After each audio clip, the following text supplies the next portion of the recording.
নবম দশম শ্রেণীর প্রিয় শিক্ষার্থী বন্ধুরা, আসসালামু আলাইকুম রহমতুল্লাহ। আপনাদের জন্য এই অঙ্কটা খুব গুরুত্বপূর্ণ একটা উৎপাদক। এগুলা অনেকগুলো বোর্ডের মধ্যে বিভিন্ন এসএসসি এবং দাখিলের বিভিন্ন বোর্ড পরীক্ষার মধ্যে এটা বারবার কমন আসে। এটা খুব গুরুত্বপূর্ণ, চাইলে আপনি এটা শিখতে পারেন।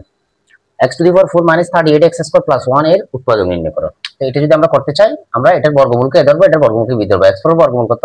x স্কয়ার, আর প্লাস 1 এর বর্গমূল কত? 1 এ। তো আমরা এটা a square minus 2ab plus b square সূত্রে কনভার্ট করব। a স্কয়ার মাইনাস 2 এর সূত্র 2, a মানে x স্কয়ার আর b মানে কত? 1। তাহলে a square minus 2ab plus b মানে 1 ছিল, এই 1 উপর স্কয়ার দিলাম। তাহলে এখন আমাদের মানের পরিবর্তন হয়ে গেছে, মাঝখানে 38 আছে, আসছে কত? শুধু 2x স্কয়ার। তাহলে আর বাকি রয়েছে কয়টা? 36টা। 36টা এগুলো আমরা এদিকে বিয়োগ করে দেব। এগুলো এদিকে বিয়োগ করে দিলে তাহলে এখানে এতটুকু পর্যন্ত এটা কি হয়ে গেছে? সূত্র হয়ে গেছে। তাহলে আমরা লিখব square minus 2 plus b square সমান কি?